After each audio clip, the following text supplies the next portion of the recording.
Hello students, चलिए चलते हैं। आज हम इंग्लिश पार्ट 2 के according Eswaran the story teller का 13 पेज का एक्सप्लेनेशन पढ़ते हैं। The place I come from is famous for timber. मैं जहाँ आया हूँ वह जगह टिम्बर के लिए बहुत ही फेमस है।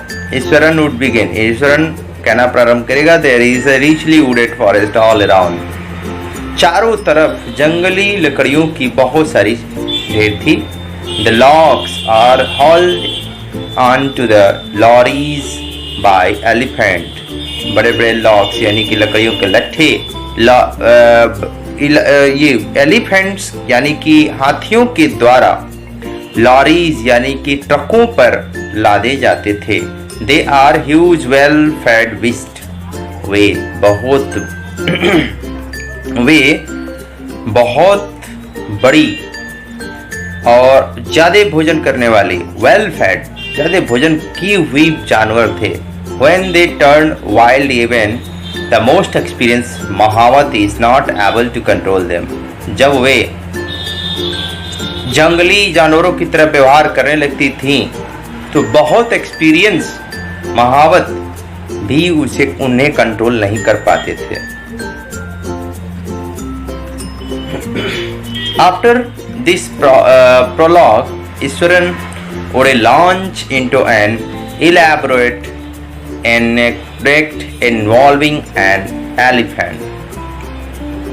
इन सबके बाद ईश्वरन जो कि एक हाथी से के साथ ही अपने आप को उनमें इन्वॉल्व कर लिया यानी कि अटैच कर लिया। One day a tusker escaped from the timber yard and began to roam about, stamping on bushes, tearing up wild creepers and breaking branches at will।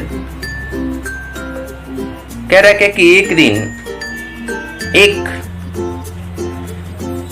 एक लोड करने वाला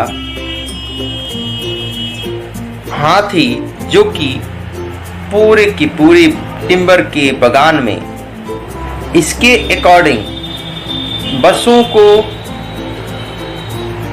हुक मारता था यानी कि उनको स्टैंपिंग करता था, पैरों से मारता था, टीयरिंग अप वाइल्ड क्रीपर्स और जंगली चीजों को क्या करता था, चीड़ फाड़ करता रहता था। And breaking branches at will. और यू नो सर, आप जानते हैं श्रीमान, how an elephant behaves when it goes mad.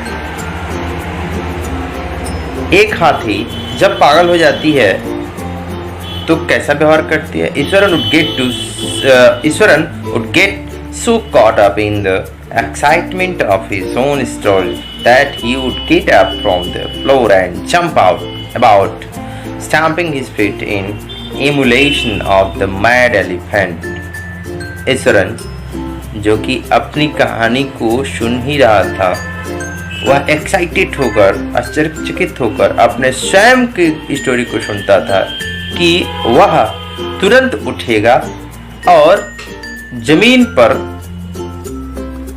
कूदकर लेट जाएगा और अब उसकी पैरों को पीटते हुए वह मैड एलिफेंट यानी कि पागल हाथी के पैरों को पीटते हुए पकड़ लेगा।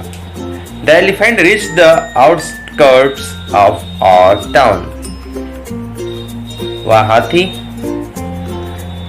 हमारे गांव के बाहरी छोर तक पहुंच चुका था। Breaking the fences down like matchsticks. सारे चार दीवारियों को जो कि माचिस के तिल्लियों वाले लकड़ियों से बने हुए थे तोड़ते हुए ही वुड कंटिन्यू। वह ऐसा कहता गया। It come into It come into the main road and smashed all the stalls selling fruits, mud pots and clothes. Main सड़क पर आकर और सारी वस्तुओं को जो कि सड़क के किनारे फ्रूट बेचते थे और यहाँ तक कि जो मिट्टी के बर्तन और कपड़े बेचते थे सबको तहस नहस कर देते। अगला वीडियो हम लेकर आएंगे इसके अगले पार्ट को। तब तक के लिए थैंक यू।